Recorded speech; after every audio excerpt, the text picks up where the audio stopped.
దక్షిణ భారతదేశంలో ప్రధాన దేవాలయం శబరిమల. కోటాను కోట్ల భక్తజనాలు తమ పాపభారమైన ఇరుముడిని తలదాల్చి ఈ దివ్య సన్నిధిలోనికి చేరుకుంటారు.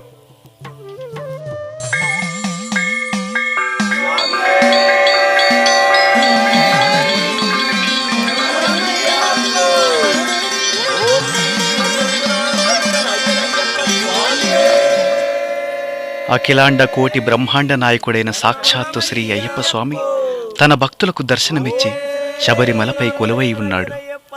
భూతనాథ సదానంద సర్వభూత దయాపరా, భూతనాథ సదానంద సర్వభూత దయాపరా, రక్ష రక్ష మహాబాహో శాస్త్రే తుభ్యం నమో నమః.